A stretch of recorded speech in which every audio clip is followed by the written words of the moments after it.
10 ಲಕ್ಷಕ್ಕೊಬ್ಬರಲ್ಲಿ ಕಂಡುಬರುವ ಹಾರ್ಮೋನ್ ಅಸ್ವಸ್ಥತೆಗೊಳಗಾಗಿದ್ದ ಅಣ್ಣ ತಂಗಿಯನ್ನ ಕೀಹೋಲ್ ಶಸ್ತ್ರಚಿಕಿತ್ಸೆಯ ಮೂಲಕ ದೇರಳಕಟ್ಟೆಯ ಜಸ್ಟಿಸ್ ಕೆಎಸ್ ಹೆಗಡೆ ಆಸ್ಪತ್ರೆಯ ತಜ್ಞ ವೈದ್ಯರು ಗುಣಪಡಿಸಿದ್ದಾರೆ. ಸುಮಾರು 6 ತಿಂಗಳ ಹಿಂದೆ ಉತ್ತರ ಕನ್ನಡ ಜಿಲ್ಲೆಯ 2 ಮಕ್ಕಳ ತಾಯಿಯು ತನ್ನ 16 ವರ್ಷದ ಮಗಳ ಅಧಿಕ ತೂಕದ ಬಗ್ಗೆ ಚಿಂತೆಗೊಂಡು ವೈದ್ಯಕೀಯ ನೆರವಿಗಾಗಿ ಕೆಎಸ್ ಹೆಗಡೆ ಆಸ್ಪತ್ರೆಯ ಮುಖ್ಯ ಅಂತಃಸ್ರಾವ ಶಾಸ್ತ್ರಜ್ಞ ಡಾಕ್ಟರ್ ಶ್ರೀಕೃಷ್ಣ ಆಚಾರ್ಯರನ್ನ ಸಂಪರ್ಕಿಸಿದ್ರು. ಆಕೆಯನ್ನ ಕೂಲಂಕುಷವಾಗಿ ಪರೀಕ್ಷಿಸಿದಾಗ ಆಕೆಗೆ ಕುಶಿಂಗ್ಸ್ ಸಿಂಡ್ರೋಮ್ ಇರುವುದು ಪತ್ತೆಯಾಗಿತ್ತು.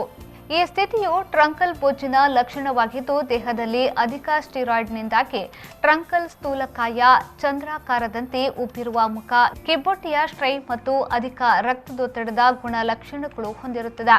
ಇನ್ನು ಡಾಕ್ಟರ್ ಸೂರಜ್ ಮತ್ತು ಡಾಕ್ಟರ್ ನರೇಂದ್ರ ಅವರನ್ನೊಳಗೊಂಡ ಶಸ್ತ್ರಚಿಕಿತ್ಸಾ ತಂಡವು ಪ್ರೊಫೆಸರ್ ಡಾಕ್ಟರ್ ರಾಜೀವ್ ಟಿಪಿ ಅವರ ನೇತೃತ್ವದಲ್ಲಿ ಈ ಶಸ್ತ್ರಚಿಕಿತ್ಸೆಯನ್ನ ಅರೆಬಳಿಕೆ ತಂಡದ ಮುಖ್ಯಸ್ಥರಾದ doctor Shripad Mehandale, doctor Nikhil MP ಮತ್ತು ಡಾಕ್ಟರ್ ಗಾಂಧಿವಾ ಇವರುಗಳ ಸಹಭಾಗಿತ್ವದಲ್ಲಿ ಸುಮಾರು 6 ಗಂಟೆಗಳ ಕಾಲ ಯಶಸ್ವಿಯಾಗಿ ಶಸ್ತ್ರಚಿಕಿತ್ಸೆ ನಡೆಸಲಾಯಿತು.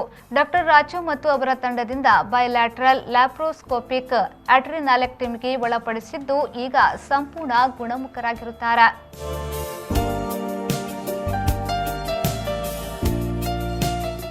ಬ್ಯೂರೋ ರಿಪೋರ್ಟ್, ವಿ4 ನ್ಯೂಸ್, ದೇರಳಕಟ್ಟೆ.